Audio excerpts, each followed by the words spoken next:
Hey, what's up, dude? I hear this term tossed around a lot, and also new year, new me, but let's actually talk about it. And as of right now, it is currently boop right here, Tuesday, December 30, 2025. The year's almost over, so might as well talk about this end of year reset or new year, new me. Quick little AI overview of everything.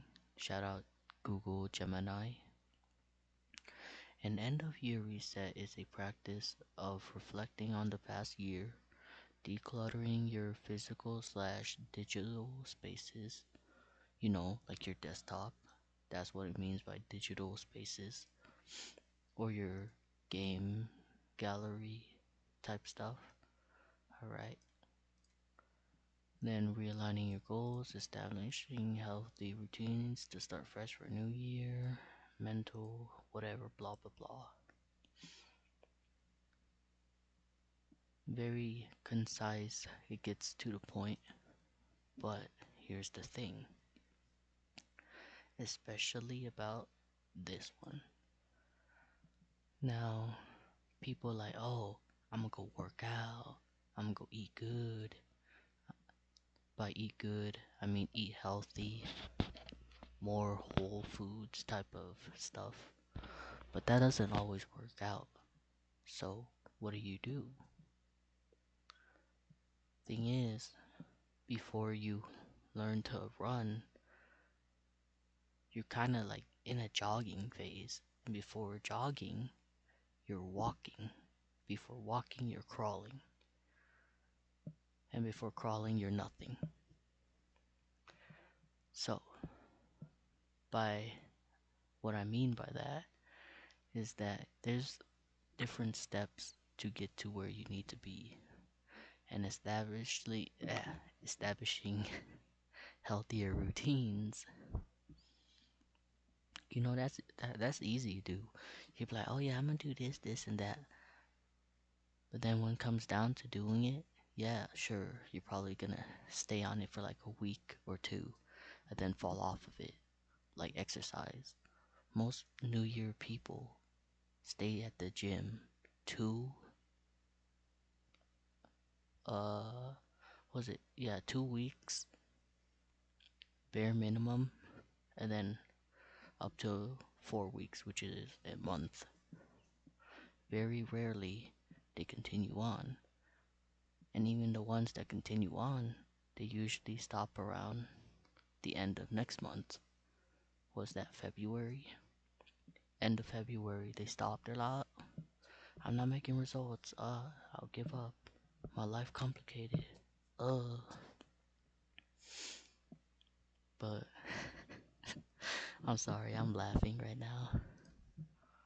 Anyways, back to doing this. So yeah, this stuff right here, yeah, this is all good. But you could also do the same thing throughout the year. Like some people have like, oh, this is my winter arc, where they get like super jacked and like lean and stuff. I'm like, bro, you just took steroids and diuretics. Get out of my face.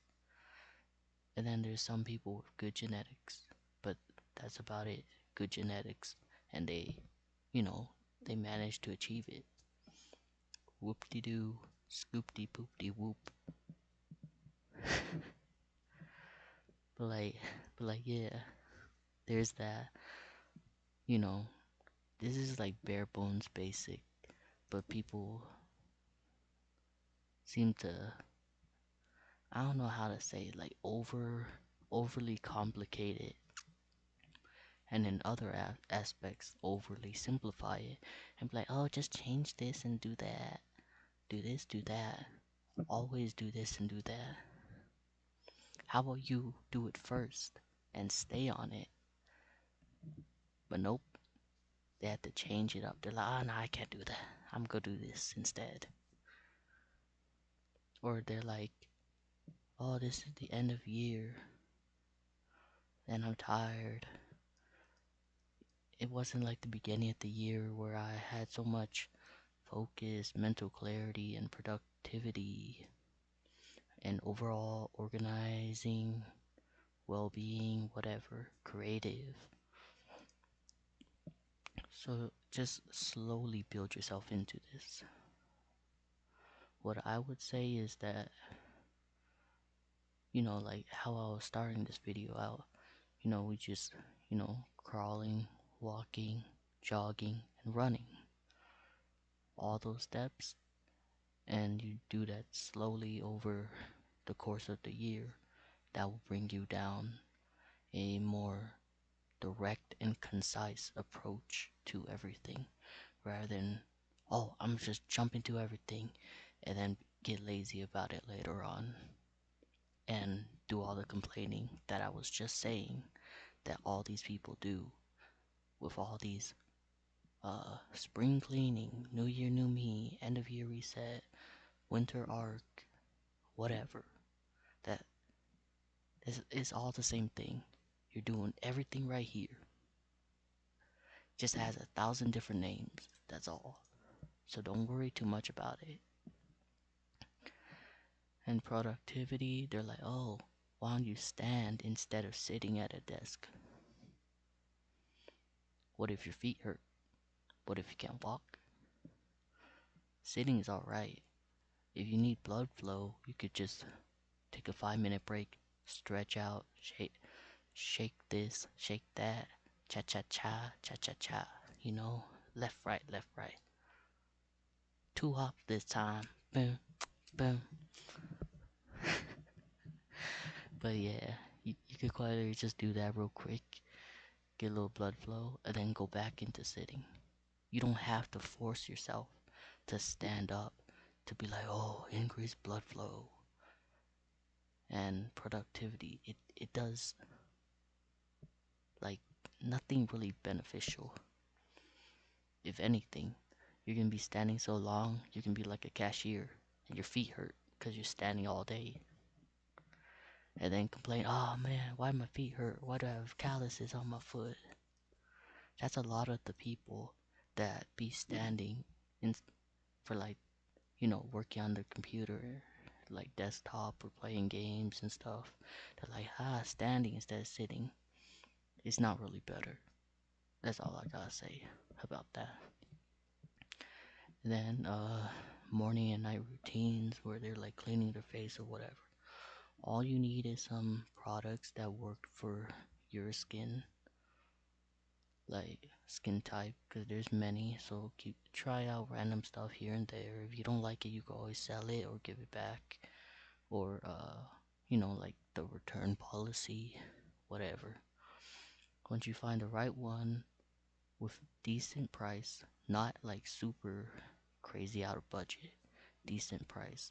Like if your price is $20 and for like the whole routine, cleansing, exfoliating, whatever, then alright, find something.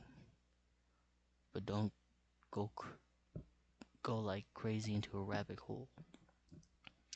Because once you go down the rabbit hole, there's no escaping. And you're ending up wasting your time and money. So be careful, be wary. And slowly incorporate every one of this stuff into your life. You don't need to do it all at once, step by step, and that'll bring you down the correct path. Just like working out. You don't just go work out for your like first ever workout in your entire life and you're like whole body, I'm gonna hit PRs on everything. I'm like, no. You get in there, light work. If you want to do whole body, you could do it, but keep it to a minimal because you had to readjust yourself back into that specific environment. And other people are like, oh no, just do this, do that, whatever, trying to find like the easy way out, or like like maximize their experience for that specific thing, but it ends up like horrible, and they end up losing motivation, losing discipline. Not like there was much to begin with if they're losing motivation in the first place. But, you know, so yeah, I think overall, for everything, and I mean everything here, and all the other forms of this that has a different name that you do throughout the year, I think you should keep everything to 75%, and then the other 25% you could slack off.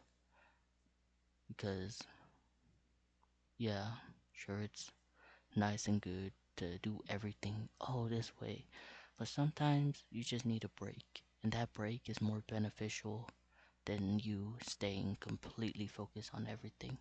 This is why a lot of people fall off of doing everything in less than 6 months.